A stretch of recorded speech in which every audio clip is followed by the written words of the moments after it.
Telefon,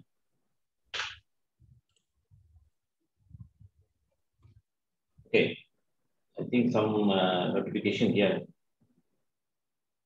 Okay, saya mengucapkan salam sejahtera dan selamat petang kepada pelajar penceramah kita yang Parvinesh dan Losyume dari 5 UN, bekas pelajar kita yang mendapat keputusan terbaik dalam SPM tahun 2020, dan juga dijemput pelajar-pelajar daripada 5 UN, 5 USM, UPN, UKM dan 4 UM, pelajar-pelajar kita dapat. Okey, jadi hari ini kita akan dengar cara-cara belajar sejarah dan teknik mempelajari sejarah daripada dua orang pelajar alumni kita, Parvinesh dan Losyume. Okay. Pertama sekali saya jemput pelajar Parvinesh memberikan sedikit ceramah berkaitan dengan cara beliau mendapat A dalam mata pelajaran sejarah. Okey, jemput Parvinesh. Alright, terima kasih Cikgu Anison. Terima kasih. Start the screen share je.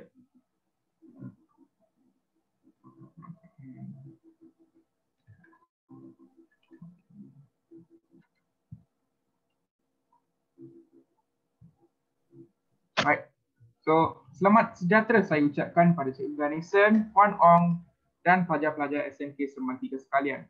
Apa khabar semua? Saya harap anda berada dalam kesihatan yang baik, terutamanya dalam situasi sekarang. Okey, nama saya Parvinesh dan hari ini saya akan kongsikan pembentangan PowerPoint berkenaan sejarah kepada anda semua. Baiklah, dalam persembahan ini saya akan sentuh beberapa isi seperti pembelajaran sejarah atas talian, ulang kaji yang merangkumi teknik membuat nota serta teknik ulang kaji. Okey, pembelajaran secara atas talian. Seperti mana yang anda tahu, kebanyakan kelas yang diadakan di mana-mana institut dijalankan secara atas talian. Era COVID ini telah menghalang kita daripada bersemuka dengan guru-guru serta rakan-rakan di sekolah. Jangan risau, saya juga telah mengalaminya. Jadi, saya akan kongsikan beberapa tips untuk menguasai pembelajaran secara atas talian. Yang pertamanya, pastikan anda hadiri kelas atas talian tepat pada waktunya. Saya menggunakan beberapa cara untuk memastikan diri saya menghadiri kelas tepat pada waktunya. Yang pertamanya ialah tetapkan jam loceng. Saya selalu menetapkan jam loceng 2 jam sebelum kelas bermula. Ini memberikan saya masa secukupnya untuk bersiap sedia. Sebelum menghadiri kelas, saya akan membaca tentang topik yang diajar oleh guru. Ini juga membantu saya lebih memahami ajaran yang diajar. Yang kedua, sekiranya jam loceng tidak dapat mengejutkan saya meminta bantuan ibu untuk mengejutkan saya. Right. Semasa di kelas atas talian, saya akan mendengar ajaran guru dengan teliti. Membuat nota ringkas tentang perkara yang diajar, memastikan fokus saya tidak terganggu dan bertanya soalan sekiranya ada. Right, ulang kaji. Pada mulanya, saya juga beranggapan bahawa sejarah ini bosan dan tidak seronok. Oleh itu, maka ujian saya pada mulanya tidak begitu memuaskan. Saya telah mendapat grade D dalam mata pelajaran sejarah dan saya begitu kecewa. Oleh itu, saya berfikir kepada diri saya bahawa saya perlu berubah diri dan rajin mengulang kaji. Justru, saya telah mengaplikasikan beberapa teknik ulang kaji yang juga dapat membantu anda. Yang pertamanya ialah teknik membuat nota. So, dalam teknik membuat nota ni, yang pertama ialah mencipta akronim. So, mencipta akronim ni sangat berfaedah kerana ia membantu kita senang mengingat fakta dan kerana terdapat banyak fakta yang kita perlu ingat dalam sejarah dan teknik ini akan membantu kita mengingatinya dengan mudah. Ini merupakan contoh-contoh akronim yang digunakan untuk mengingati fakta-fakta sejarah. Okey, yang kedua, membuat nota ringkas. So, apabila membuat nota ringkas, pastikan kita menggunakan perkataan sendiri. Jangan salin bulat-bulat daripada buku. Dan gunakan simbol-simbol yang anda faham. Ini membolehkan kita membawa nota ringkas bersama kita. Dan semasa kita membuat ulang kaji, nota ringkas itu dapat membantu kita menjawab soalan dengan betul. Ini merupakan beberapa contoh nota ringkas yang saya telah buat semasa menjawab soalan sejarah. Okay. Yang ketiga, gunakan warna yang berbeza semasa membuat nota. Kebiasaannya, kita menggunakan pen biru atau warna hitam. Dan ini membuat kita merasa malas dan tidak seronok membaca. Oleh itu, kita perlu menggunakan pen yang berwarna-warni. Ini dapat memastikan kita mendapat perkataan yang penting dan perlu kita hafalkan. Yang keempat, kita perlu menggunakan carta alih dan peta. Ini dapat membantu kita meringkaskan maklumat yang diajar serta dapat menerangkan peristiwa dalam turutan yang betul. Okey. Teknik ulang kaji. So, teknik ulang kaji ini saya gunakan untuk menghafal fakta. So, untuk menghafal fakta, saya selalu pilih waktu yang sesuai seperti pukul 4 atau 5 pagi. Ini membolehkan minda saya berasa segar dan mudah faham apa yang saya baca. Yang kedua, saya selalu menumpukan perhatian. Saya memastikan diri saya tidak mudah terganggu dengan bunyi-bunyi bising daripada persekitaran saya. Yang ketiga, saya banyak menulis. So, apabila saya hafal fakta, saya pastikan diri saya menuliskan ayat-ayat yang baru saya ingat. So, supaya tidak mudah lupa. Dan keempat, saya selalu berkongsi atau ajar rakan yang tidak faham. Yang ni banyak membantu kerana bukan sahaja saya dapat mencurah ilmu, tetapi saya juga akan dapat lebih faham perkara yang saya baru belajar. Alright. Yang kedua ialah highlightkan isi penting. Okay, yang ni amat penting kerana sekiranya kita tidak highlight isi penting, konteks ayat yang kita tulis tu kebarangkaliannya akan keluar daripada konteks. So macam ayat tu tak akan kena sometimes. Right. And then lagi satu, untuk lebih faham hafal kita lebih baik, kita highlightkan kata kunci atau ayat-ayat yang kita perlu ingat. Dan last sekali, memperbanyakkan latihan. Okay, so soalan sejarah ini banyak berkaitan dengan faktanya, and soalan sejarah banyak berulang-ulang. Jadi apabila kita memperbanyakkan latihan, kita akan lebih ingat dan lebih confident untuk menjawab soalan-soalan itu. Okay. Itu sahaja daripada saya. Sekian, terima kasih. Okey, terima kasih saudara Pawinesh. Tadi saudara Pawinesh berkongsi berkaitan dengan cara-cara belajar ataupun cara-cara menguasai fakta. Bagaimana nak menghafal fakta dan masa yang sesuai untuk mempelajari sejarah. Okey. Jadi boleh mengatakan pada waktu subuh, pukul 4-5 pagi boleh bangun buat ulang kaji. Okey, jadi masa-masa yang sesuai itu sangat penting. Waktu subuh ni memang otak kita ni masa tu fresh. Apa yang kita belajar tu senang kita boleh menguasai fakta tu. Okey. Jadi sejarah ni bagi saya ni sejarah pelajar mesti menguasai fakta. Jadi fakta menguasai fakta, kemahiran menguasai fakta itu sangat penting. Jadi banyak cara untuk menguasai fakta ini. Tadi saudara Pawinesh beliau menerangkan sedikit tentang cara menguasai fakta itu. Okey. Jadi saya seterusnya adalah penceramah kedua adalah Lo Siu Mei. Okey. Saya menjemput Lo Siu Mei. Berkongsi pendapat anda. Teruskan. Okay, thank you, Cikgu. Okay, let me share first.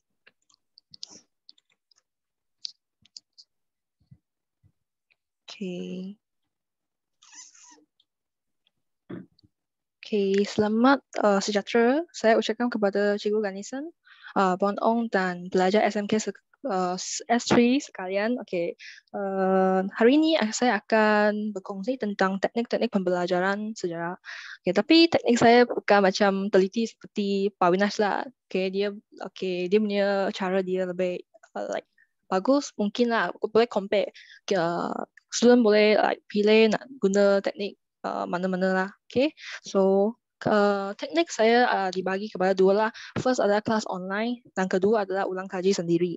Okay, so pada kelas online, okay, apa yang kita perlu buat dulu? Okay, ialah baca sebelum cikgu mengajar. Okay, kenapa? Kenapa perlu kita baca sebelum cikgu mengajar? Okay, sebab boleh faham dahulu sebelum cikgu mengajar. Okay. Bila cikgu tanya soalan, okay, pelajar boleh mampu menjawab sebab kita sudah belajar sebelum cikgu mengajar. Kita boleh faham apa konsep teks itu cakap. Lepas tu cikgu tanya soalan, kita boleh kita boleh get, like kita boleh faham macam tu. So lepas tu kedua, boleh tanya cikgu tentang apa yang tidak faham semasa membaca. Kan kita baca sebelum cikgu mengajar, kita mesti mengalami masalah. Like, saya tak faham ini soalan apa, ni apa. So, masa cikgu ajar, kita boleh tanya cikgu. Okay. Tapi janganlah tanya semasa cikgu ajar lah. Kan? Okay. Lepas tu, yang tips kedua adalah kita mesti fokus masa cikgu mengajar. Banyak student masa online class korang mesti macam like main phone ke atau makan ke kan. Saya pun pernah mengalami lah. Tapi jangan kan. Kita mesti fokus masa cikgu mengajar. Kenapa? Sebab cara ini boleh dapat banyak maklumat daripada cikgu. Masa you makan, mungkin cikgu cakap benda yang penting seperti tips belajar. So kita kena fokus. Cikgu bantu kita kena like how to say, like bersyukur lah, kena like fokus lah cikgu ajar tu kan. So kita boleh dapat banyak maklumat daripada cikgu. Contoh, cikgu akan selalu bagi tips tentang cara menjawab soalan atau tips menjawab pelbagai soalan SPM macam tu. Lepas tu kedua, kenapa nak fokus? Sebab mudah ingat. Kenapa ingat? Sebab cikgu kan selalu mengajar macam sejarah. Dia akan cakap secara cerita. Dia akan bagi cerita macam mana ini siapa menyerang siapa kan. Ini macam cerita sangat interesting. So cara ini boleh menarik perhatian pelajar. Lepas tu pelajar akan minat mendengar. Bila dia minat mendengar, so itu lebih fokus lah, memori dia lebih kukuh. Lepas tu bila kita menjawab soalan latihan kan, kita mesti teringat cikgu pernah cakap cerita ni. So kita orang akan teringat cerita apa yang cikgu pernah cakap. Lepas tu kita akan teringat balik. Macam tu lah, lebih ingat kan. Lepas tu ketiga, jika ada masalah semasa cikgu mengajar kan, tak faham lah apa cikgu explain, tapi kita boleh terus tanya. Tapi nota lagi. Jangan tanya cikgu semasa mengajar ya. Sebab ini akan like, ini bukan bersemuka, ni online. So macam like line lag kan. So jangan tanya cikgu semasa mengajar lah. Mungkin selepas kelas kita orang boleh WhatsApp cikgu macam tu kan. Lepas tu cara ketiga, jangan buat nota sendiri. Sambil cikgu mengajar. Apa cakap you? Buat nota sendiri? Bukan buat nota sendiri macam panjang-panjang tu. Kan cikgu sedang ajar kat depan. So kita kena dengar lah. Buat nota sendiri macam panjang-panjang. Itu kita tetap fokus. So tak boleh fokus, ini akan terganggu. So mudah terganggu, tidak dapat menumpuh perhatian. Like lepas tu mudah terganggu, tidak faham pengajaran cikgu nanti. Kita kena fokus dulu. Lepas tu baru tahu cikgu cakap apa. Nota penting cikgu bagi, kita kena apa? Kena catat. Nota penting macam cikgu cakap ni nota penting ya, kena catat. So kita catat lah. Jangan buat nota sendiri semasa cikgu ajar. Sebab ini akan ia membolehkan kita terlepas informasi yang penting daripada cikgu. Lepas tu kebaikan. Apa kebaikan yang cara-cara yang saya ditunjukkan tadi, yang ada 3 cara kan. Apa kebaikan dia? Menurut penyelidikan saintifik kan, pelajar boleh ingat dengan efektif sebanyak 60%. Semasa cikgu mengajar, kita fokus. Kita boleh dapat ingat dengan efektif dengan 60% tau. 60% banyak.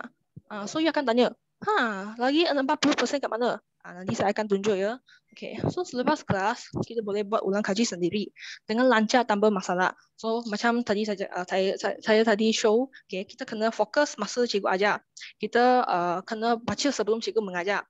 Okay, kita orang jangan buat nota sendiri semasa cikgu ajar sebab ni boleh menyebabkan kita lebih fokus, lepas tu lebih kukuh, lebih teringat apa cikgu yang ajar. Okay, so maksudnya lepas kelas kita buat ulang kaji sendiri dengan boleh lancar lah, tak ada masalah apa. So cara-cara belajar yang ditunjuk tadi bukan sahaja boleh digunakan pada kelas online, tapi juga boleh digunakan di sekolah lah. Okay, lepas tu yang part kedua adalah ulang kaji sendiri. Okay. Ulang kaji sendiri. Okay, yang first mesti adalah buat revision selepas cikgu mengajar. Macam hari ini cikgu ajar sejarah tentang penyebaran Islam. Okay, so balik rumah you kena you kena buat revision. Tapi tak ada balik rumah kan kita orang sekarang ada online class. So selepas kelas kita boleh buat revision. Tapi bukan selepas kelas terus buat lah, boleh like macam waktu malam kan you ada masa lapang. So semasa masa lapang you boleh push some time out and then do your revision about what teacher have taught today. Okay, so ini buat apa kebaikan dia juga adalah untuk mengukuhkan peringatan pelajar lah. Okay, lepas tu sebab tadi kan saya cakap, okay, pada slide kelas online tu saya ada berkongsi tentang kebaikan dan terdapat pelajar boleh mengingat dengan efektif sebanyak 60% jika kita fokuskan. So ada lagi 40%. Okay, so 40% ini dibagi kepada 20% untuk buat ulang kaji. Okay, 2% lagi, okay, yang bakinya adalah untuk buat latihan. So kita kena seimbang. Okay, and then kalau buat revision selepas cikgu mengajar, kita boleh membetulkan kesalahan sendiri. Lepas tu boleh memastikan dia ada masalah semasa buat latihan. Membetulkan kesalahan sendiri, contohnya semasa cikgu mengajar apa soalan yang kami salah buat, cikgu akan explain kan. Kenapa salah? Kenapa you salah ni? Cikgu akan explain, cikgu akan ajar. Okay, jadi semasa buat revision, kami boleh ulang semula apa yang kita salah, kita pernah salah, kita kena membetulkan dia. So cara ini boleh memastikan kita boleh ingat. Okay, and then boleh memastikan dia ada masalah semasa buat latihan. Kenapa? Buat revision bukan sahaja untuk keingatan, tetapi paling penting adalah memahami konsep dia. So kalau when you faham konsep benda ni, so apa jenis soalan you pun boleh jawab. Okay, konsep itu sangat penting. Mengukuhkan asas, dan cara ini boleh mengukuhkan asas kita. Okay.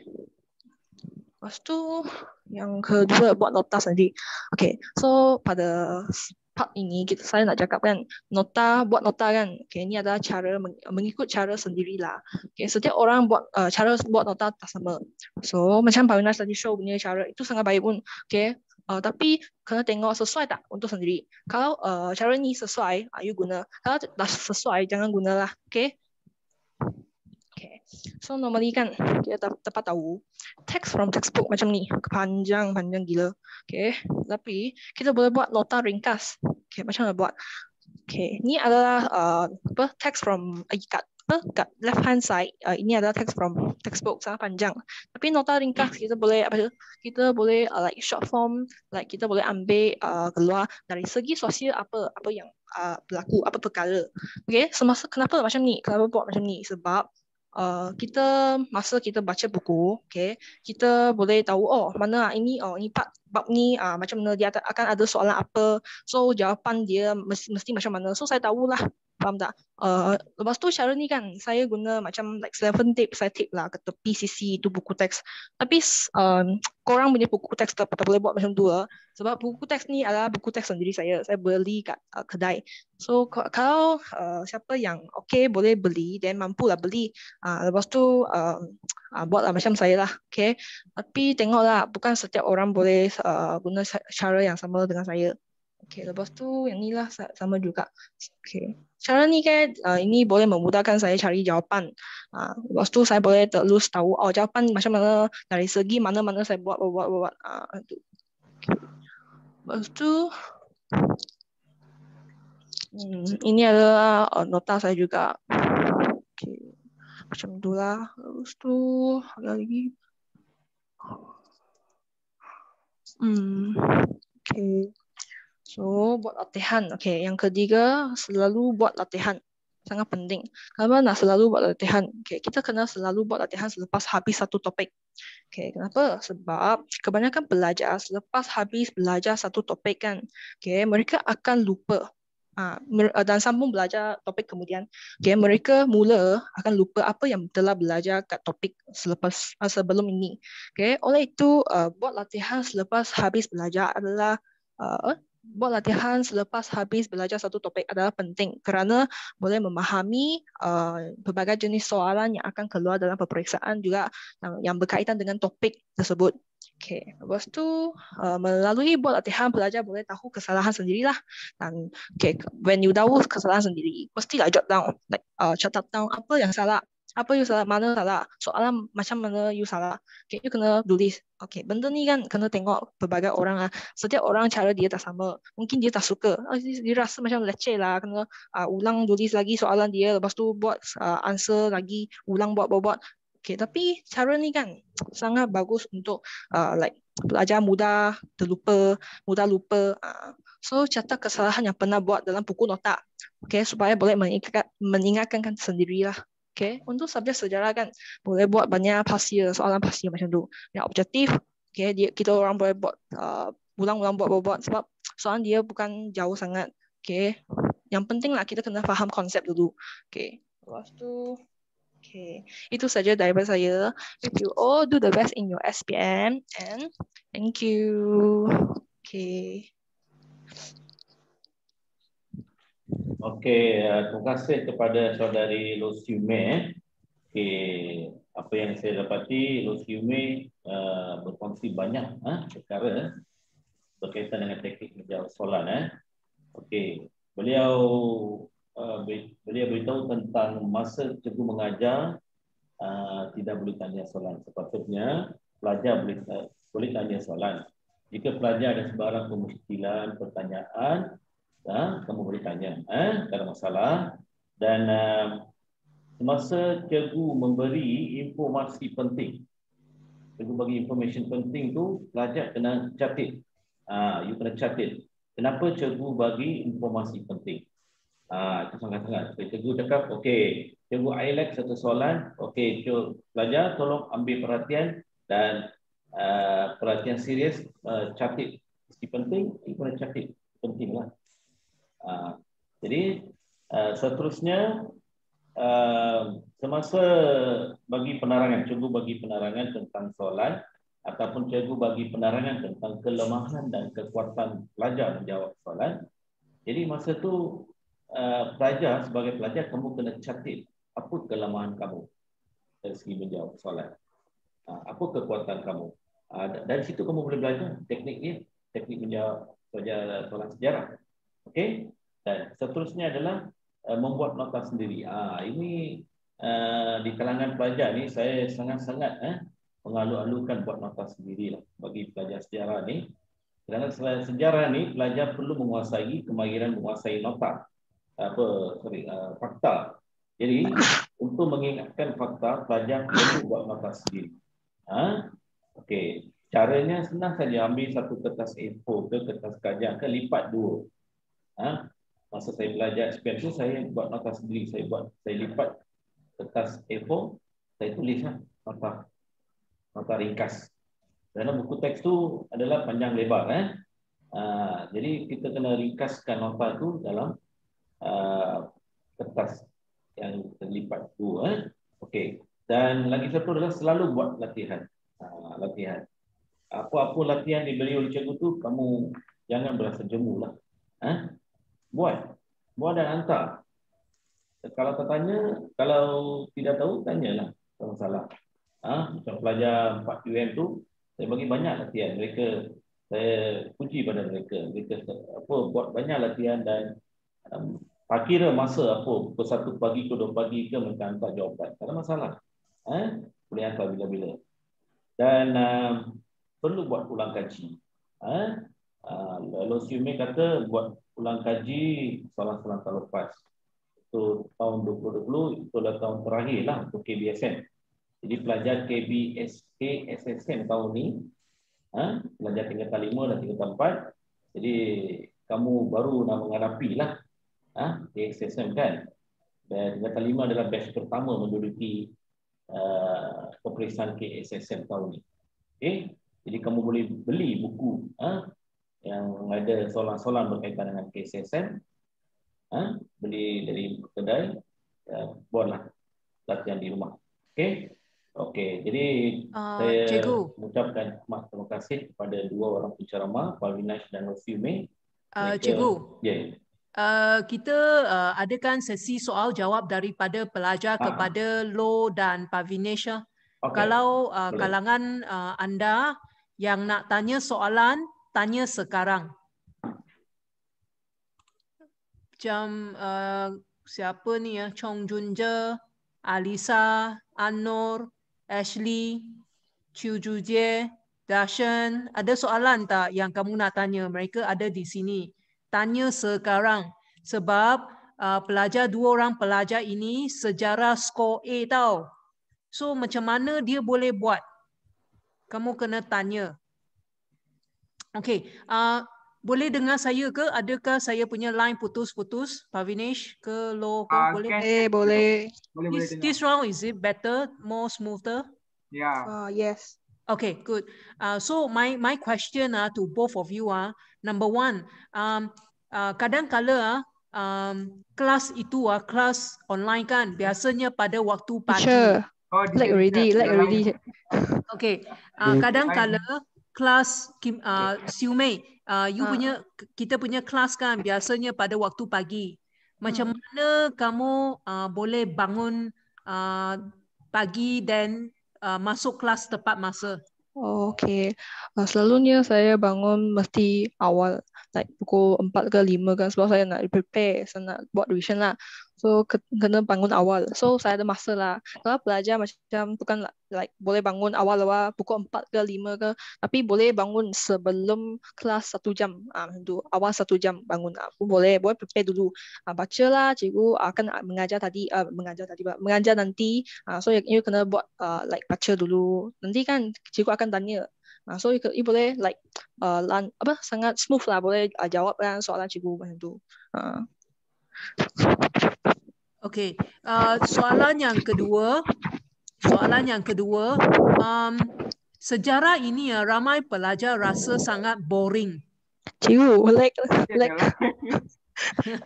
Okey, sejarah ini ramai pelajar rasa sangat boring sebab banyak benda nak hafal. Macam mana you galakkan diri untuk baca? Macam mana galakkan diri untuk baca? Parvinash dan siapa nak jawab dulu? Parvi, you like to?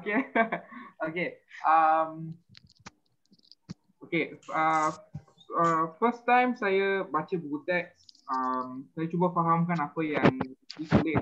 Kalau saya tak faham lagi, saya gunakan YouTube ke apa-apa media sosial untuk Google search lagi untuk dapat lagi information, untuk lagi fahamkan apa yang dimaksudkan oleh ayat-ayat dalam buku teks tu. So, kan like you said, some people say it's boring. So, untuk mengatasinya, sometimes saya tengok kat YouTube dia ada animasi tentang sejarah. Dia ada tunjuk peristiwa bagaimana. So, dia lebih colourful, lebih menarik minat kita untuk memahami teks sejarah. Yes.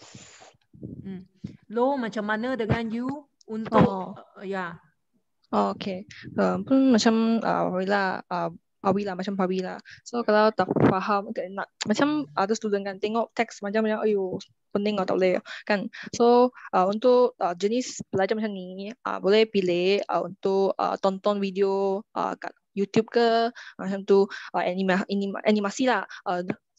First faham dulu apa yang dia nak bagi tahu, baru lepas tu you baru baca teks, lepas tu highlight yang penting punya, apa yang memang dalam benda ni dia cakap lah, dia cerita lah. So just like this and then kena faham konsep dia, macam tu you boleh like congak macam tu. Okay, my next question, can you hear me? Yes. Okay, my next question, sebab dari tingkatan 4 sampai tingkatan 5. Like already. Okay. Dari tingkatan 4 sampai tingkatan 5, silibusnya sangat banyak. Okay. So macam mana you buat ulang kaji untuk hafal semua fakta ataupun you buat, I mean how you do revision for tingkatan 4 punya dan tingkatan 5, dan macam mana you boleh ingat? Okay. Siapa nak jawab dulu? Sebenarnya kan benda ni kan tak boleh hafal semua tau. Buku teks tu kita orang tak boleh hafal. Memang hafal apa dia cakap memang tak boleh. Tapi kita boleh tahu apa yang akan keluar, apa soalan yang akan keluar, apa soalan yang berkaitan dengan topik tu akan keluar. So bacalah topik-topik yang penting yang akan keluar dalam SPM tu. So tapi jangan depends on tips-tips tu lah.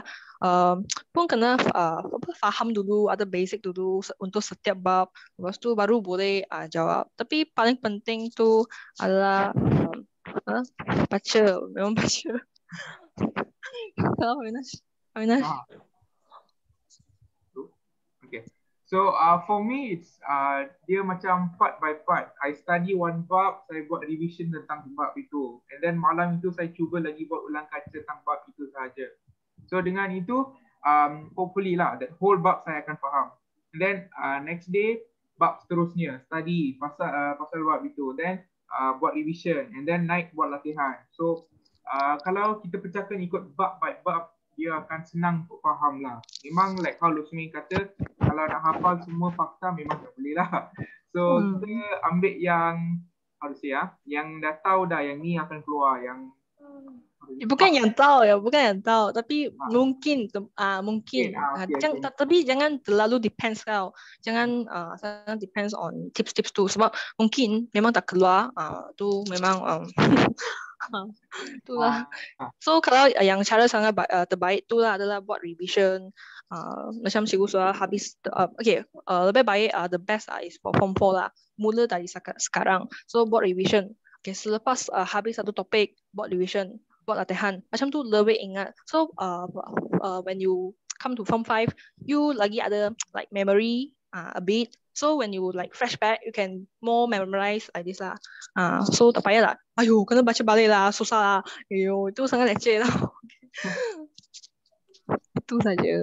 Okay, soalan yang seterusnya,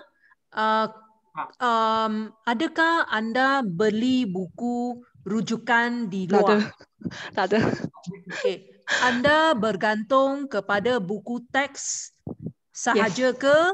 Yes. Buku teks dengan sebab buku teks informasi dia memang banyak.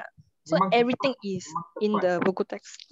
So when you like want to cari maklumat kan, dia banyak teks. So macam saya cakap tadi lah, saya buat nota like saya telephone tape itu, nota saya kat tepi muka surat. Sebab when I like flashback my next textbook, saya boleh tengok nota saya. So saya boleh tengok apa soalan dia akan keluar.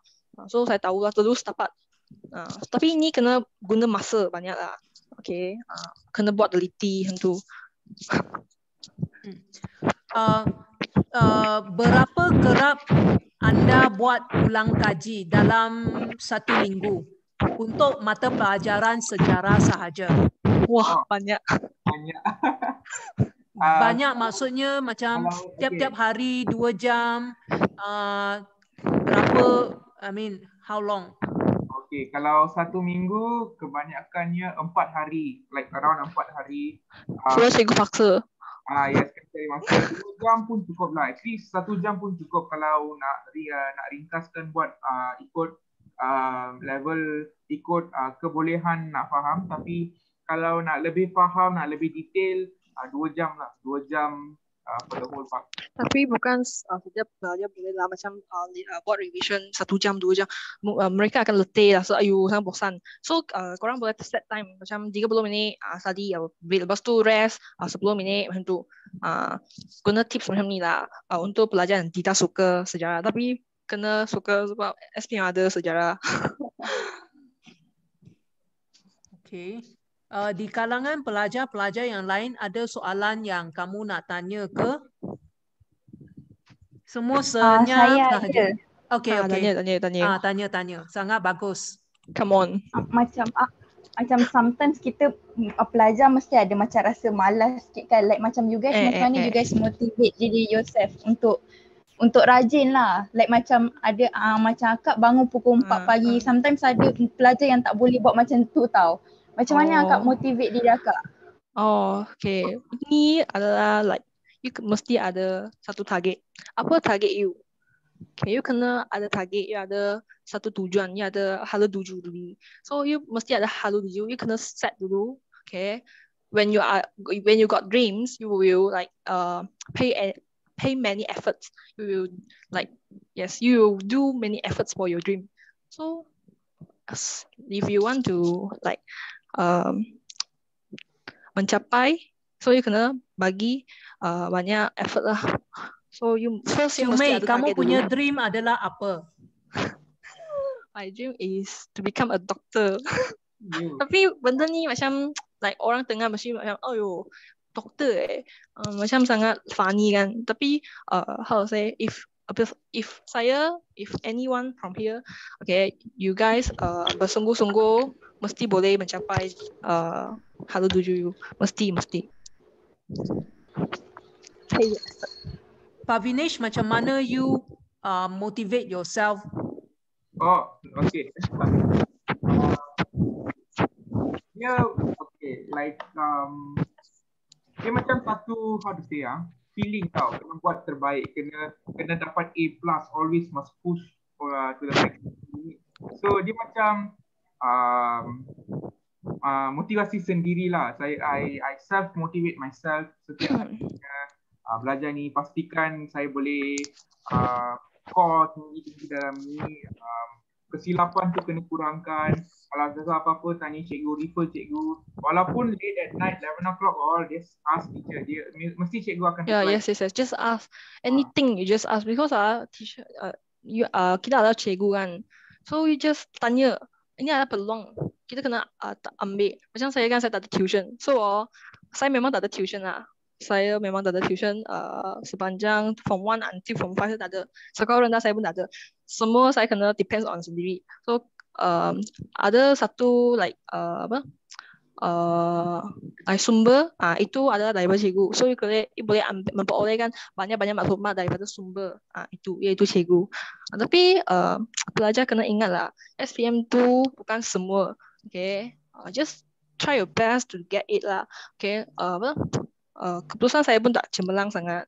Tapi saya memang like nak terima kasih kepada cikgu Puan Ong, lepas tu cikgu Ganesan like invite saya nak share my experience to you all. So just do your best. Jangan, kalau SPM nanti you dapat result tak baik pun jangan sangat sedih, sebab itu baru mula. Tahu tak? You dapat SPM result tu baru mula saja. Your journey is just begin. Just do your best. Okay?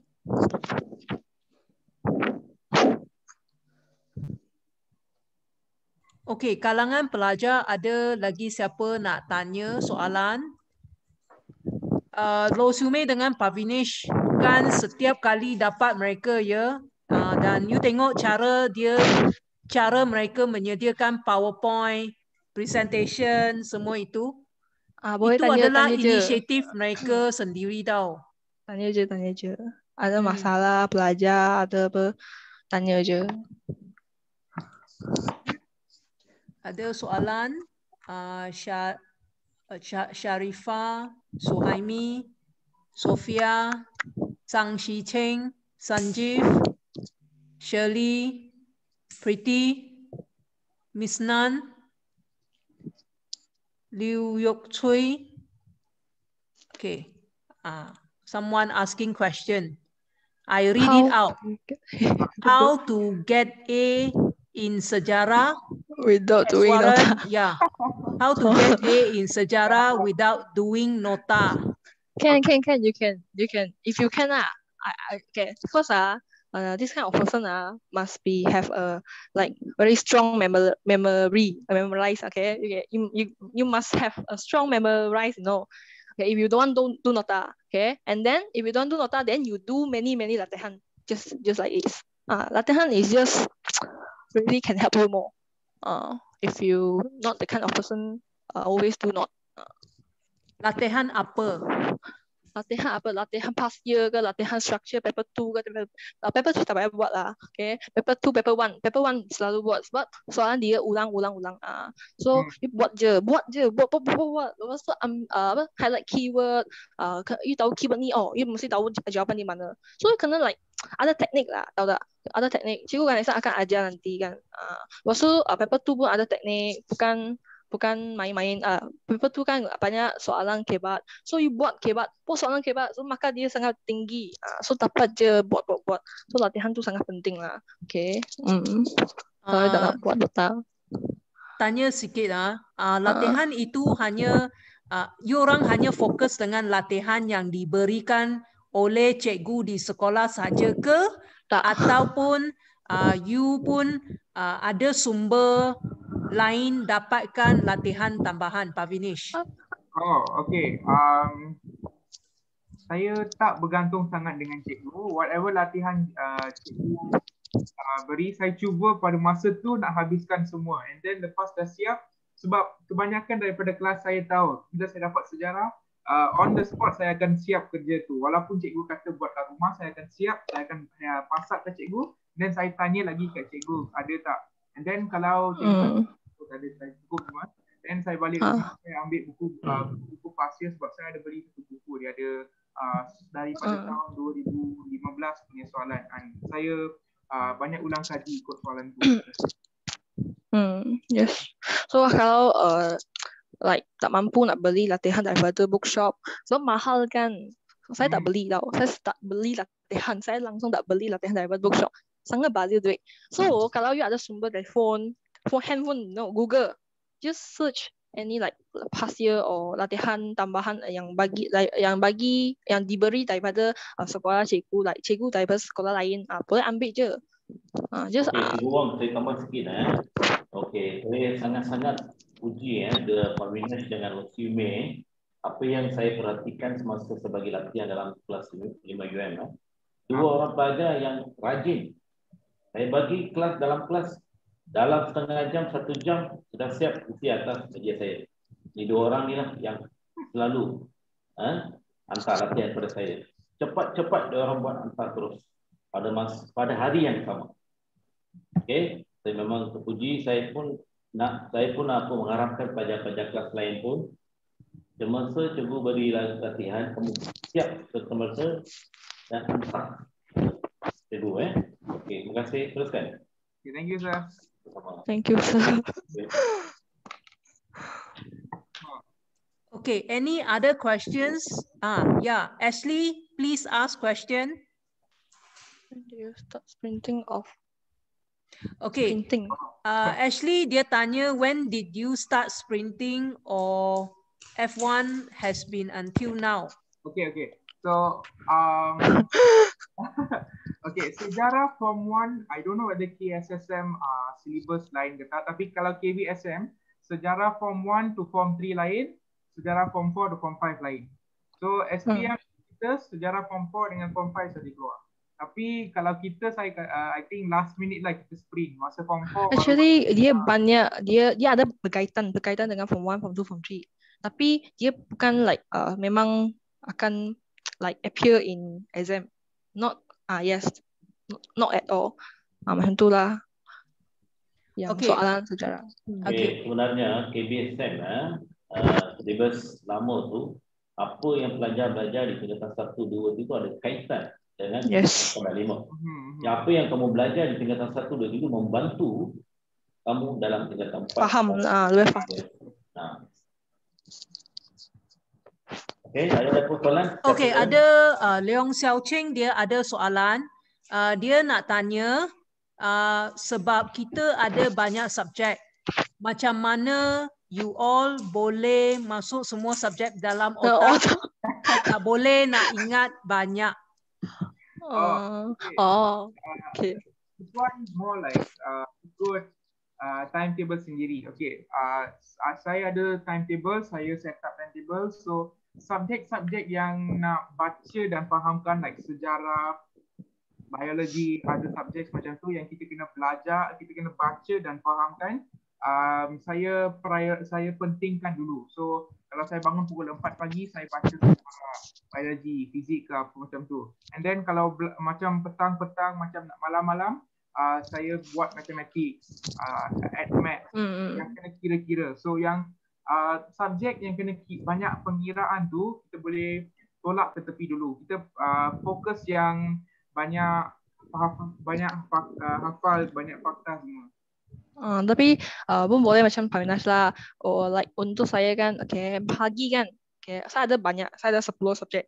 Saya ada biology, fizik, chemi, math, lepas tu ada lagi Chinese, bahasa Cina lah. So ada 10 subjek. So kalau macam mana nak buat revision atau buat study, macam tu biology kan untuk student science dulu lah. Kalau you masuk science stream, you mesti tahu, you nak tahu satu benda. Itu you kena hafal banyak benda. Bio kena hafal. So means kita kena start bangun pagi awal, lepas tu baca bio lah untuk bio saja. Pagi boleh baca. Lepas tu kalau when you pergi sekolah, lepas tu habis sekolah, pun sudah waktu petang kan. So waktu petang ni memang ngantuk kan. Saya tahu ngantuk, nak tidur. Lepas tu pada masa ni kan, kita orang boleh like buat matematik. Kenapa macam ni cakap? Sebab matematik kita boleh kira, kita boleh aktifkan otak kita, kita boleh fikir. Ni lebih like interesting lah untuk saya lah, So setiap orang beza tau. Kalau you macam saya, boleh guna cara saya lah. Lepas tu kalau when night time you boleh like study sejarah. Tapi you rasa, night time saya study sejarah macam nak tidur leh. Tapi kalau macam tu, you boleh tukar, letak sejarah pada waktu pagi, macam tu. So malam ni boleh buat like revision lain, subjek lain macam tu lah. Itulah. So kena depends on sendiri.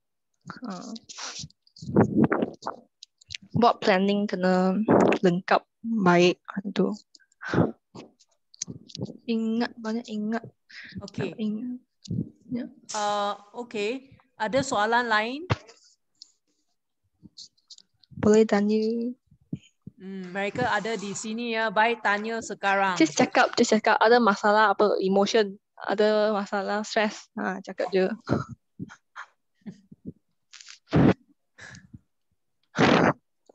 Okay. Nampaknya macam tak ada soalan. Jadi saya serah balik kepada Encik Ganesan. Ganesan, are you around? Ya. Okay. So their slot already end lah. So I serah balik kepada Cikgu Ganesan sebab Cikgu Ganesan ada benda-benda yang nak sharing dengan pelajar di sini. Okay. Thank you, Cikgu Wang. Boleh saya teruskan? Boleh. Okay. Terima kasih kepada Pak Minas dan Rufimi. Okay. Jadi apa-apa ada tuju kamu letak ada tuju, tapi yang paling penting sejarah yang menentukan ala tuju kamu. Betul tak? Sejarah ini keras. Kalau kamu dapat A, ala tuju kamu tu akan tercapai lah. Macam menurut Rufimi, dia punya ambition adalah nak jadi doktor. Jadi cabaran tanya kepada mereka. Okay, sekarang slot saya.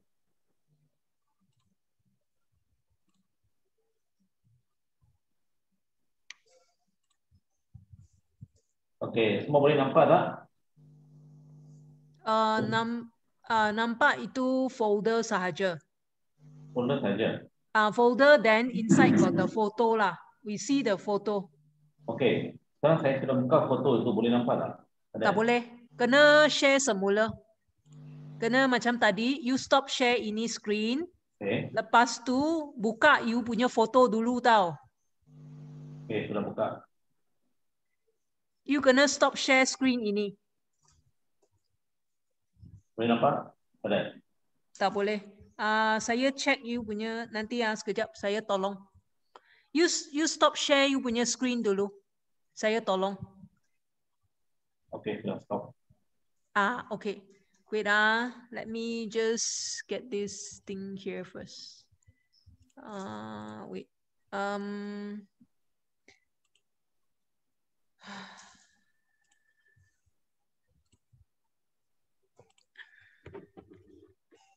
Sorry, just give me a minute.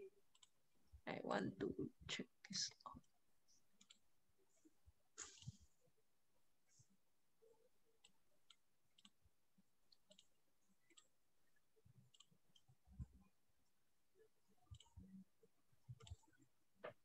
Ganesan, you want to share which photo?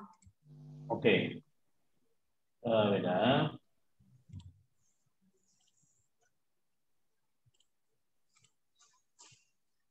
Folder tak ada. Wait.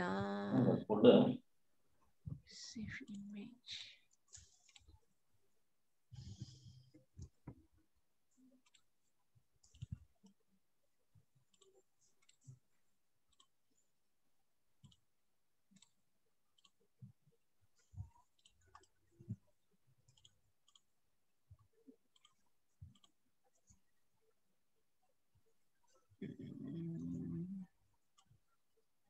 No. Okay, let me share mine first. You just take a look at it. Wait.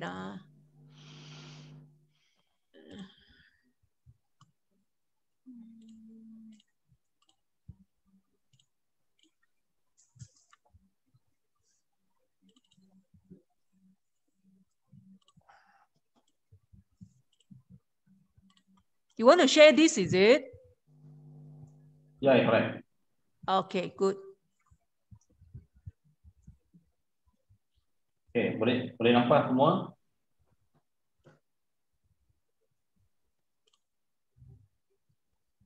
But I cannot edit, cannot myself. Alisa, boleh nampak ke? Anor, boleh nampak ke? Ashley?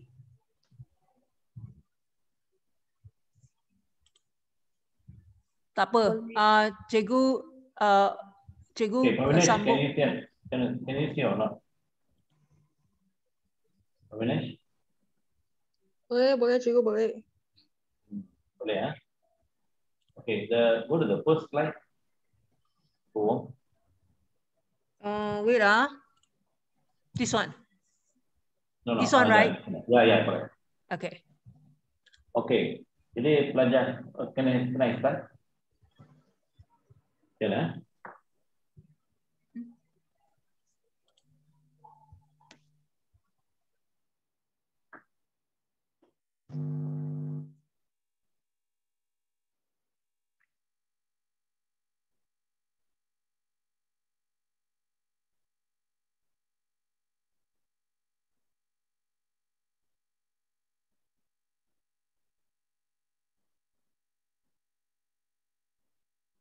Mr. Ganesan, can you see it? Can you hear? Yeah, I can see. Yeah, you can start already.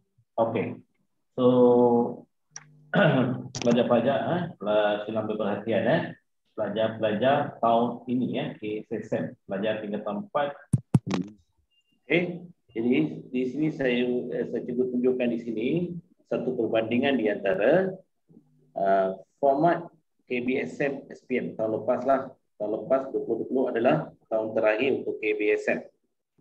Di tahun ini adalah KSSM. Okay, jadi apa beza di antara KBSM dengan KSSM adalah, jadi di bawah KBSM ni ada 3 kertas. Kertas 1, kertas 2, kertas 3. Kertas 1 ni soalan objektif 40 soalan.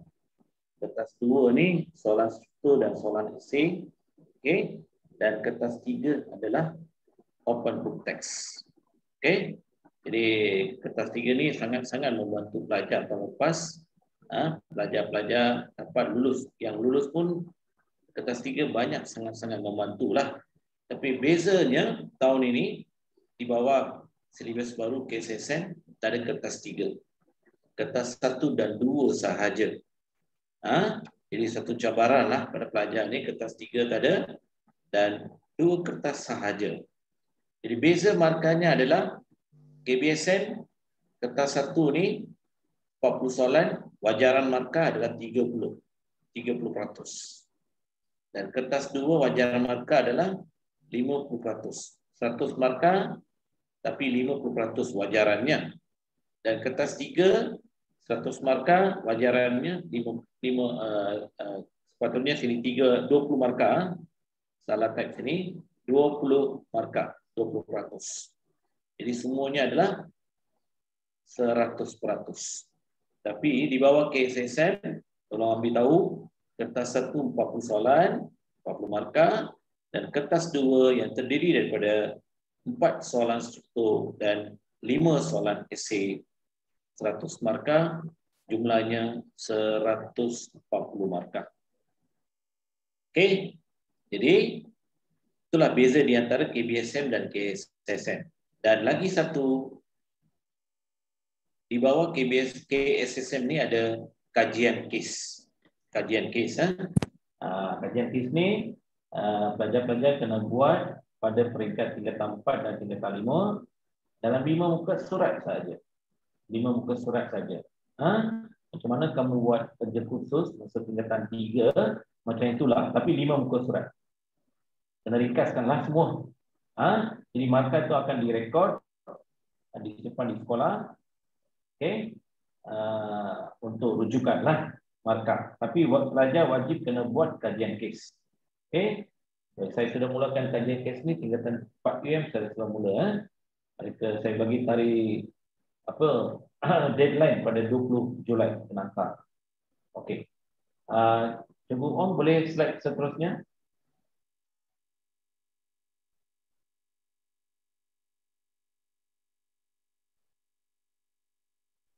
Cikgu Ong? Okey. Alright. Nampak Jadi, ke? Nampak Om? Boleh zoom tak? Boleh zoom tak?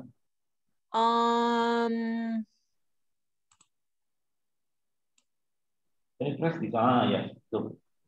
Okey. Alright. Benar. Okey. Jadi, Cikgu Wong, lagi sikit. Lagi bukan zoom, kurangkan zoom.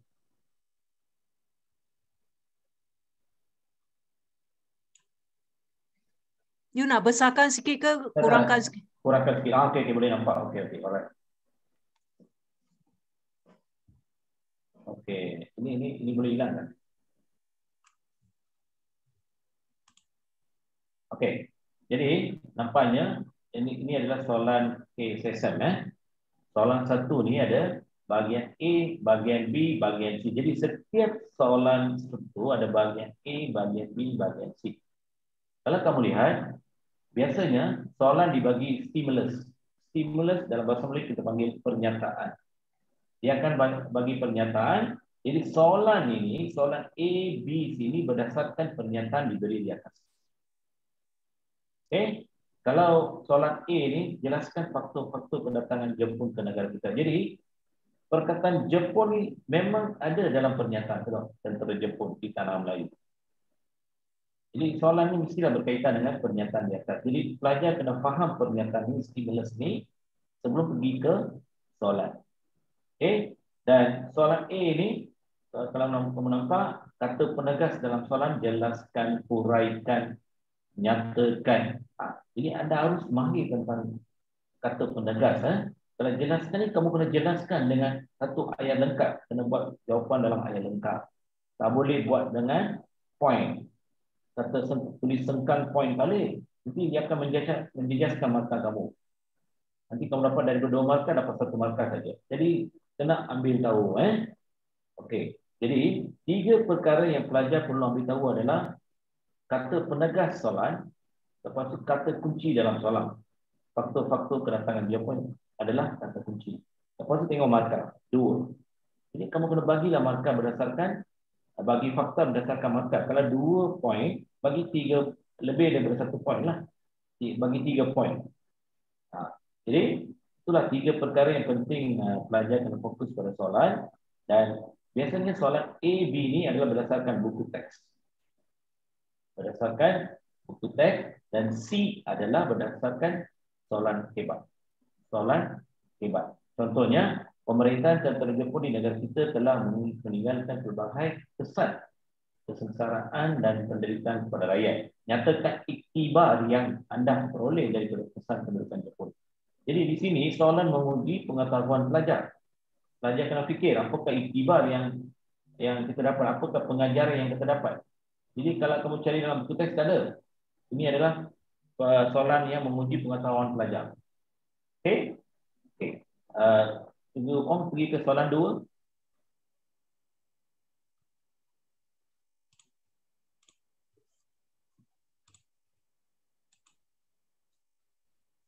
Soalan 2. Okey.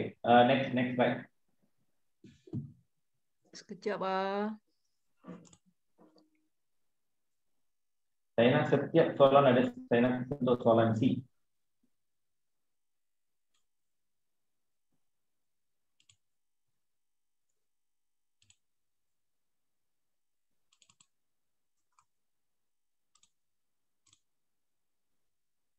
Apa tanya tu tak boleh share.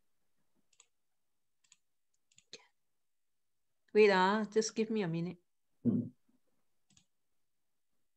Can see now? Okay. Can see. C. Okay, can. Thank you. Okay. Cuba lihat soalan C. Nombor 2. Mengapakah pemasyuran kemerdekaan negara diadakan secara besar-besaran? Jadi soalan ini kalau kamu cari dalam buku teks memang tak ada. Soalan ini adalah soalan kebat. Pelajar kena gunakan pengetahuan sendiri. Okay. Baik. Cuba Om, soalan 3. 3C.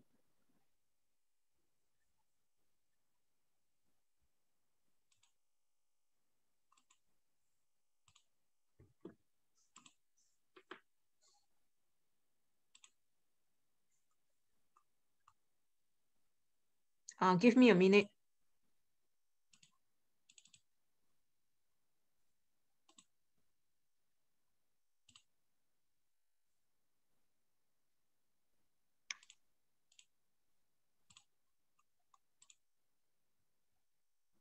Can see this?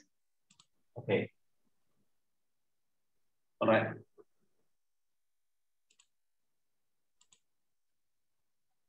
Baik, soalan 3C tengok. Mengapakah perlembagaan penting kepada kita?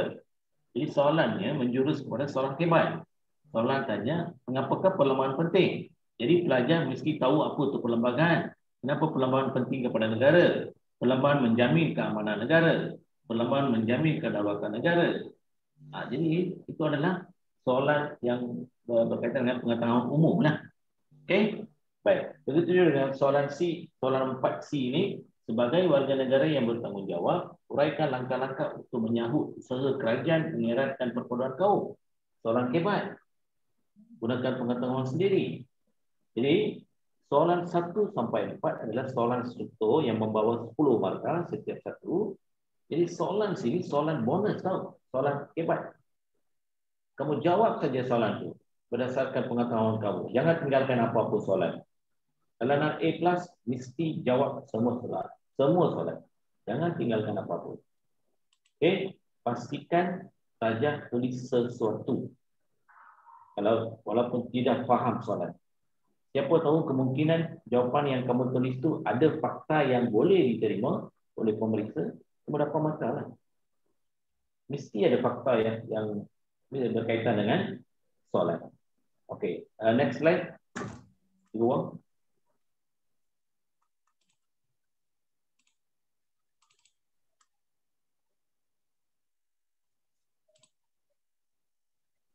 Sekejap Okey.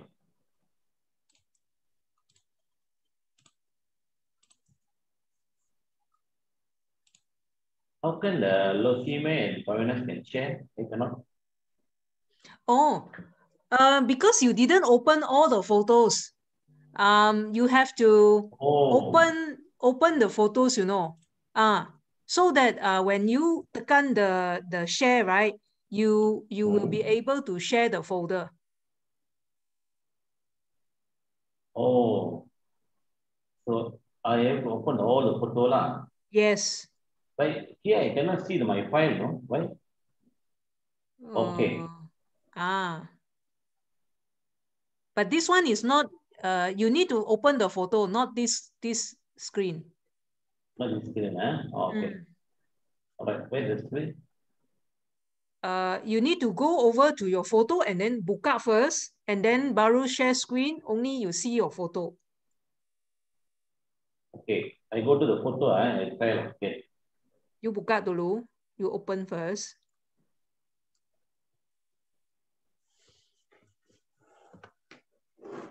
Then baru tekan share screen. Baru tekan sekarang, baru tekan share screen lah. Baru tekan share screen. Lepas itu select kan dalam tu ada banyak kotak-kotak kan. Select kotak yang you nak share punya.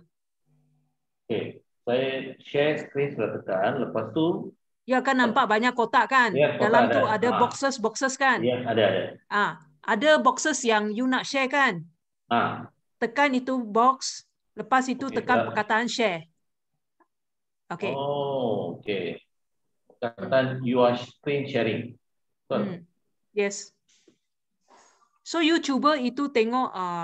Yes. You cuba. Yes. You see whether can or not. Saya sudah open sekarang. We cannot see. We cannot see. So, saya nak share macam mana? Share, I share for you. Wait. This will stop. Okay.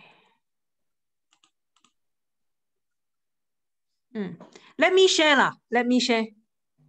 You just stop share first.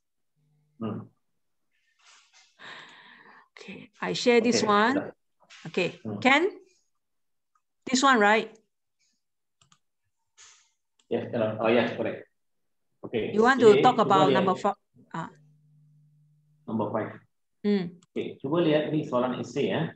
Soalan 5, 6, 7, 8, 9. Jadi diberi 5 soalan esei, pelajar kena pilih 3. Jadi 5, 6, 7, 8, 9. 5 soalan esei, pelajar kena pilih 3 dan pastikan soalan esei pun ada bahagian A, B, C. Kalau kamu lihat soalan 5 ni, nasionalisme berkait rapat dengan perasaan cinta akan negara yang mencetuskan keinginan membina negara bangsa dan melahirkan identiti sendiri. Jadi ini adalah pernyataan stimulus. Okey. Jadi soalannya A, B, C ini berdasarkan stimulus yang diberi di atas. A dan B adalah berdasarkan soalan buku teks. Di SKP ya, buku teks. Dan soalan C ini adalah berkaitan dengan kebat. Terangkan langkah-langkah untuk mengukuhkan semangat nasionalisme dalam kalangan belia pada hari ini. Soalan kebat. Soalan 6 pun sama. Terdapat sebilangan rakyat Malaysia yang masih tidak mendaftarkan diri untuk mengundi. Jelaskan sebab keadaan tersebut berlaku dan cadangkan langkah-langkah bagi mengatasinya. Soalan kebat. Begitu juga dengan soalan 7, 8 dan 9. Jadi ada pelajar dia menjawab soalan kebat saja. Daripada 4 soalan itu dijawab 4 soalan C. Bahagian C itu dijawab. Kemudian soalan esei 3 soalan dia jawab soalan C saja. Dia boleh lulus sejarah. Apa yang saya nampaklah. Dia jawab soalan kebat saja lulus, tapi kita tak nak lulus. Kita nak kepujian A+. Okey, dalam sejarah. Jadi untuk dapat A+, jangan tinggalkan apa-apa soalan. Mesti jawab sesuatu. Okay, right? Okay, next slide. Okay, hold on. Just give me a minute.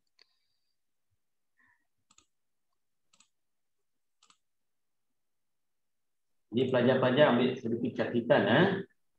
Kertas 2 KSSM sejarah, 4 soalan struktur wajib kena jawab dan 7 soalan esei, 5 soalan esei, pilih 3. 4 soalan struktur wajib kena jawab. Daripada 5 soalan esei, pilih 3. Jadi jumlahnya adalah 100 markah. Okay, ini 8, soalan 8. Okay, jadi soalan C ini gambar berikut menunjukkan kaum di Malaysia. Pada pendapat anda, mengapakah perpaduan kaum dan integrasi nasional menjadi agenda penting di Malaysia? Soalan kebat. Soalan 9. Usaha menjaga dunia sebagai satu warisan perlu bermula dari bangku sekolah. Berikan pandangan anda. Soalan kebat. Jadi, setiap soalan, tak kira soalan struktur atau esei, bahagian C adalah soalan kebat. Itu pelajar perlu kena beritahu. Setiap soalan, bahagian C adalah soalan kebat.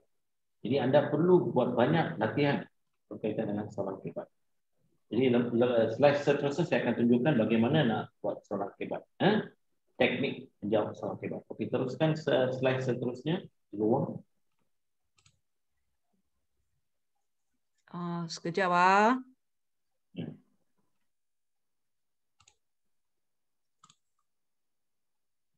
Setiap kali tengok Cikgu Wang dulu baru tengok soalan. Okey, betul ke ini? Okey, ini betul-betul. Cikgu boleh besar, boleh tak? Besar sikit. Boleh.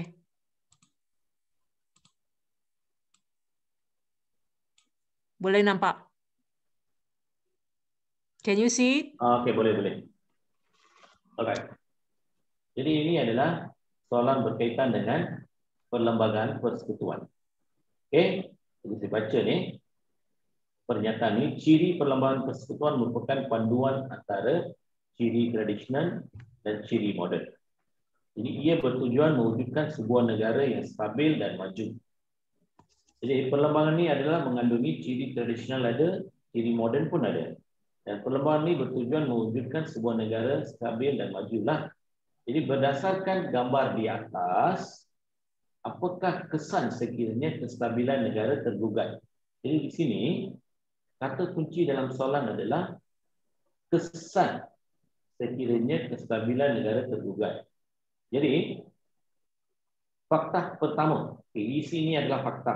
Fakta pertama adalah kesan pertama adalah kejatuhan ekonomi. Jadi kita sudah dapat fakta. Ini soalan kebat. Kita sudah dapat fakta. Bagaimana fakta ini perlu diurai. Jadi fakta kamu dapat 1 markah di sini. Okey, kita lihat uraian. Para pelabur tidak berani menanam modal di dalam negara kita. Jadi ini adalah uraiannya adalah daripada fakta. Uraian untuk fakta di atas. Uraian untuk fakta yang diberi. Para pelabur tidak berani menanam modal di dalam negara kita kerana ekonomi sudah jatuh. Okey, uraian lanjutan. Ini akan memberi kesan buruk kepada ekonomi negara. Uraian lanjutan dapat 1 markah. Kemudian bagi contoh. Contoh apa? Kalau ekonomi jatuh, nilai mata wang pun jatuh. Betul kan? Kejatuhan nilai mata wang. Contoh dapat 1 markah. Inference. Sama ada. Okey. Inference ni adalah kesimpulan. Inference makna lain adalah kesimpulan. Jadi hal ini menyebabkan negara boleh berada dalam keadaan inflasi yang tinggi. Membagi kesimpulan dapat 1 markah. Jadi dalam satu fakta kamu dapat berapa markah? 5 markah. Fakta itu perlu diurai. Lepas tu ada uraian lanjutan. Kemudian kamu bagi 1 contoh, 1 kesimpulan. Terdapat 5 markah. Begitu juga dengan fakta yang kedua, kesan kestabilan negara tergugat adalah masalah pengangguran. Kalau kestabilan negara, politik tidak stabil, apa akan jadi? Masalah pengangguran akan wujud. Uraian untuk fakta 1. Ini fakta kedua. Uraian untuk fakta kedua adalah berlaku akibat daripada kejatuhan ekonomi negara. Kalau ekonomi jatuh, masalah pengangguran wujud. Ramai tak ada kerja. Kemudian uraian lanjutan. Banyak syarikat akan gulung tikar dan pelabur luar akan menarik pelaburan mereka. Okey, jadi banyak kilang akan tutup, pelabur akan keluar daripada negara. Contoh itu bawah sekali itu. Okey, contoh ramai pekerja akan dibuang kerja dan menganggur. Contoh kesimpulan, kadar pengangguran dalam negara akan meningkat dan berlakunya masalah lain seperti masalah sosial. Okey, inilah taktik menjawab soalan kebat. Biasanya apa yang saya nampak, pelajar A+, mereka akan gunakan teknik ini. Teknik ini dipanggil holistik. Holistik bermaksud secara keseluruhan. secara keseluruhannya apa? Fakta, huraian, huraian lanjutan, contoh, kesimpulan itu dipanggil holistik. Kalau pelajar tulis fakta saja, itu bermakna itu adalah teknik analytical. Kerana tak ada huraian, tak ada contoh, tak ada inference, itu adalah analytical. Jadi pelajar boleh gunakan dua-dua teknik ini, tak ada salah. Tapi cara yang lebih smart adalah cara ini, cara holistik. Daripada satu fakta, kamu dapat 5 markah. Contohnya soalan ini, kalau diberi soalan ini 6 markah. Pelajar kalau gunakan analytical, pelajar kena ingat, kena cari 6 fakta yang berkaitan dengan soalan ini. Kalau pelajar smart, dia satu fakta, dia boleh dapat 5 markah. Dari satu fakta saja dia dapat 5 markah. Lepas itu fakta kedua. Sudah di sini sudah ada 10 markah. Jadi itulah beza di antara analytical dan holistik. Okey? Okey, slide seterusnya.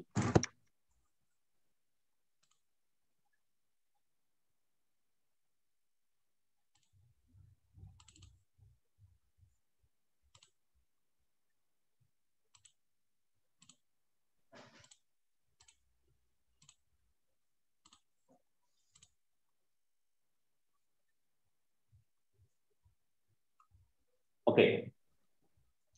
Jadi Sorry. ini adalah teknik pemarkaan kertas 2 untuk soalan esei lah. Kalau soalan ditanya jelaskan maksud nasionalisme. Jadi soalan ini berdasarkan buku teks 6 markah. Jadi apa yang saya kata dan pelajar-pelajar alumni pun mereka banyak share kan. Mereka menguasai fakta. Lepas itu mereka dapat A+. Bagaimana? Jadi maksud nasionalisme, kamu kena faham fakta tersebut.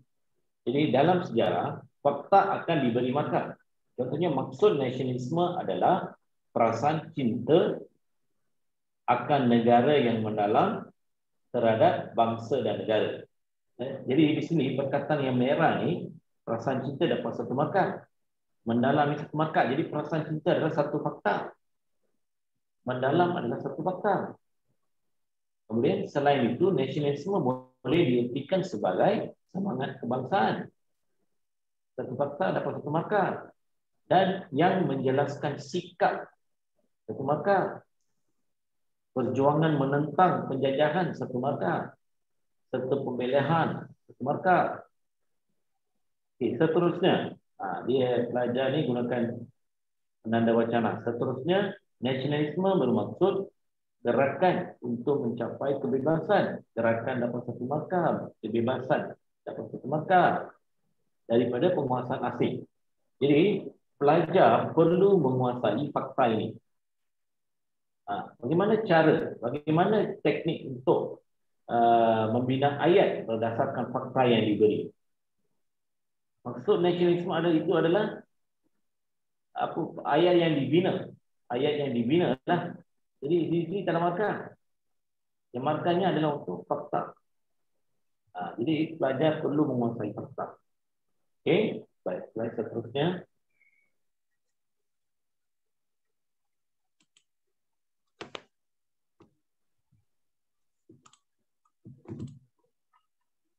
Sekejap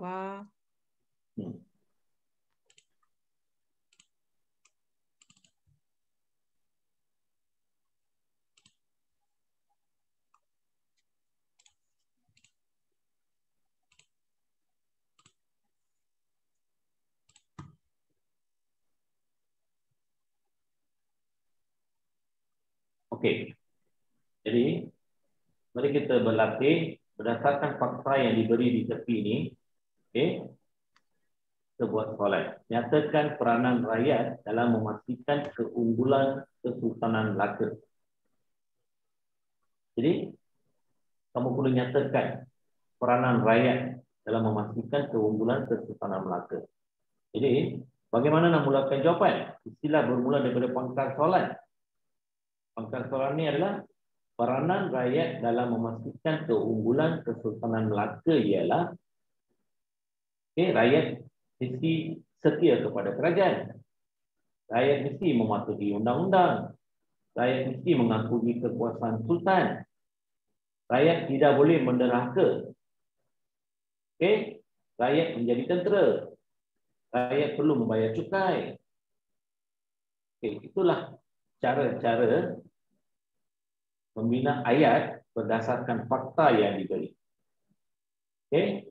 Tapi yang penting kamu mesti menguasai fakta lah.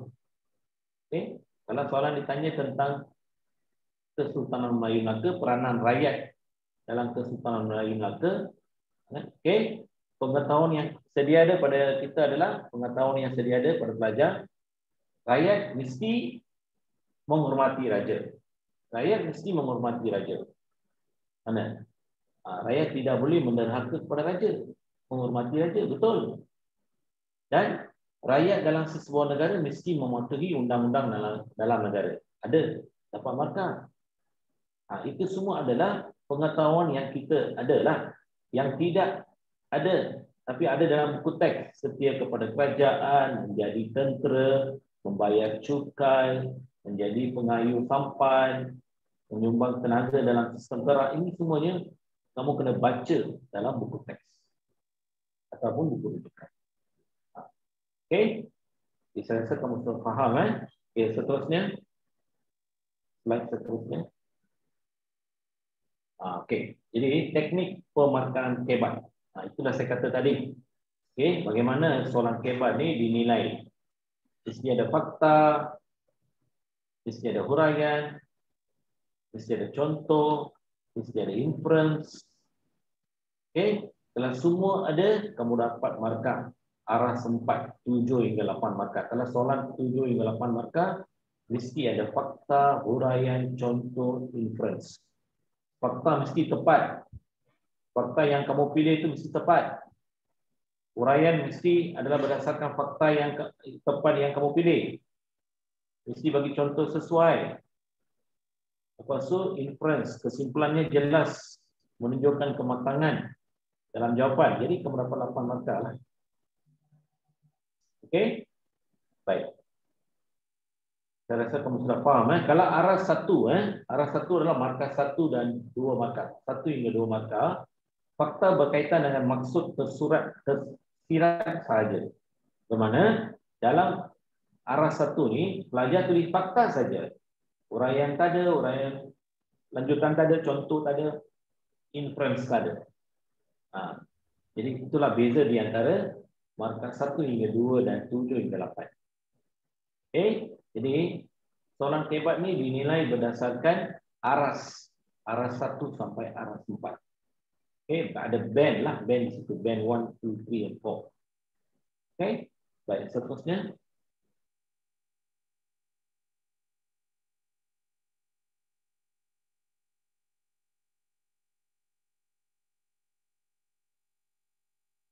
Ada lagi, sudah habis tak?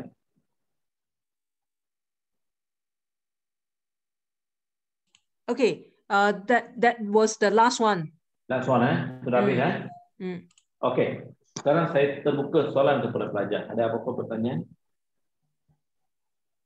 Ada jelas tak apa yang saya jelaskan tadi? Alisa nak tanya soalan. Chu Jaji, Darshan, Eswaran, Farah Alia, Farah Fauzana, Justin, Kashvini, Leong Xiao Ching, Priti, Shirley, Sang Si Cheng, Sharifah. Ada soalan nak tanya?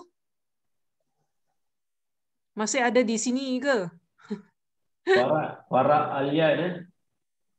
Farah Alia ada. Farah ada soalan tak? Farah Fauzana Sofi dia kata masih ada. Ada soalan tak, Farah?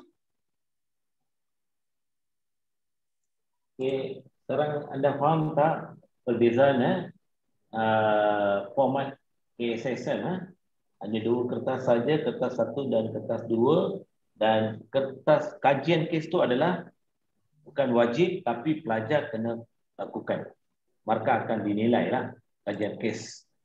Yang penting kertas 1 dan kertas 2 kamu kena menguasai untuk mendapat A+. Dan tadi saya juga menunjukkan teknik menjawab soalan kebat. Soalan kebat. Lepas tu saya tunjukkan teknik analytical dan holistic. Ada apa soalan berkaitan dengan teknik tu? Pelajar kelas saya memang tahulah macam mana menjawab soalan. Mereka menguasai analytical dan holistic. Okey, kalau sesiapa ada pertanyaan boleh mukakan sekarang. Anybody?